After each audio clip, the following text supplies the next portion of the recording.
stampers, and welcome to Laura's Stamp Pad. You'll notice that the background of my fabulous photos here is pink, and that is because of October being Breast Cancer Awareness Month, and I'm showing my support by doing my October videos with a pink background, which I'm super loving because you know how I love pink. But today we are actually going to be talking about the Woodland embossing folder, which I used for all 5 of these samples here. So you can see that there are so many fabulous ways to use this without just a simple embossed image. So you can see with this one for Halloween, I have that spooky woodsy look there with those dark trees in the night and then that gorgeous spider web doily. Then of course we have our fall. Let's see, you could almost go fall with this one maybe. I thought it was a very man looking card, and I struggle with man cards, so I thought it would be perfect for being a woodsy man looking card, especially since I'm from the country and a lot of my family farms and stuff and hunts, so I thought this would be perfect for that because it's very woodsy looking and rustic. So I did this one here, and you can see the trees are all dark, and I added little leaves to them. And then of course I have this one here, which was done on Whisper White, and then I embossed and used some sponge daubers to add some color, and then the little birdies, which are super cute. And I thought this would be great for just a thinking of you card so that I could use it anytime during the fall and winter months. Then I have this fabulous one with that blue background, so it looks like a little snowy background, or you could see it as just being a bright blue day, which is fabulous. And I thought this one was perfect though for warm hearts during the winter season, or a Valentine's Day, or just a lovey card, just because everyone wants to know that they're loved. And then this one is a little bit more of a spring card, so a very similar look with that blue background, a bright blue, beautiful skies, and then some flowers on the trees and everything.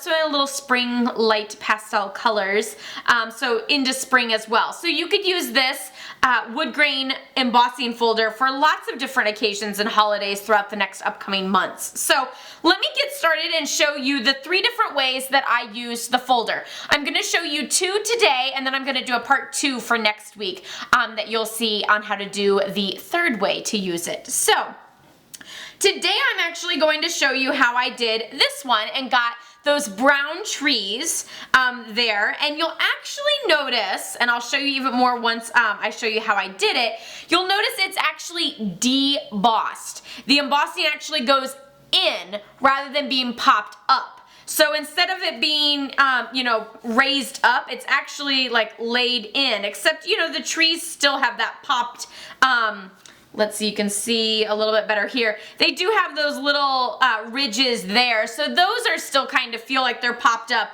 but the image itself is actually inlet rather than being embossed and popped up. So the way I did that is I took my embossing folder, and this is a 6x6 embossing folder. I opened it up, and since I want my trees to be embossed, that's actually this side. This side, the trees are pressed up. This side, the trees are laid in. So to do that, to get the image of the trees to be brown, I took my chocolate chip ink pad, and I added color. You can always take your ink pad and just dab all around. That works. You can also use a sponge dauber and sort of daub on there. It comes out a little light whenever you do that, and you know how I like a nice bold bright image to know that I did it right. The other thing that you can do is take your brayer. So this is a brayer, and it's just a foam wheel, and you're just gonna run it along. Here, let me get that into view. You're just gonna ink it up and run it along your ink pad there. And then I'm just going to lightly do it all over my trees. Let's scoot that out of the way before I get that all inked up as well. I also found that whenever I did it with the brayer, I didn't get spots down in. Whenever I used the ink pad, I think I pressed a little too hard, and then I ended up with some ink in between these spots, and so I didn't really care for that. So I found with the brayer, it came out a lot cleaner and crisper. So now I'm just going to take a piece of Whisper White cardstock measuring 4 inches by 5 1/4, and I'm going to lay it down and press it in. With the embossing folder, I'm going to run it through the Big Shot. So now I've ran it through the Big Shot, and you'll see that a lot of the ink is gone in this section because that's where the cardstock was and it soaked up that ink. Now to clean this, you can just take a baby wipe to it, or you can always just run it under some water and then it'll come out perfectly clean. So no worries there. Here is our fabulous trees. Look how amazing those are. And I'll show you, you can see it's actually embossed on this side. So you have those like white trees on this side. I think you can see it really well, like right there whenever I angle it.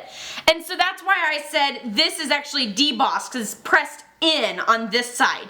But that is how I created this fabulous look. And then I used the Sprinkles of Life stamp set to do the leaves there, and then the teeny tiny wishes for that greeting, and added a little bit of burlap ribbon. So super love it. I did actually use an ink pad for this one, and here I'll show you, this is where these little rubbed pieces came from, was because the ink pad actually touched that in-between spot. So that's what I mean by that. Now it's not very easy to notice, and it still kind of gives that rustic look, so it's not a problem if you don't have a brayer. One of the other ways that you can use your embossing folder is by taking your sponge dauber lightly over the embossed section. So you could actually emboss it in Whisper White, and then take a sponge dauber and just lightly go over your trees and add color. And you can add any color that you want. You know, I did the gray with the Halloween one, which was this one here. I added a little bit of basic gray for that one, and then I added some chocolate chip with that one there. So there's a lot of different colors that you can add to your trees. You can do, you know, various shades, light and dark, of different shades of brown, but then you can also do those darker colors as well. And just lightly go over the tree as much as you want. And there you have that fabulous look as well. So that was the first 2 ways on how to use your embossing folder and adding a little bit of ink to it. Stay tuned and be sure to subscribe to my channel so that you can see next week how I did this one. And also don't forget, I'll put a link down below for all of these cards once they're all posted to my blog at laurastamppad.com, and you can check out more samples there as well. So see you next week. Happy stamping. Bye-bye.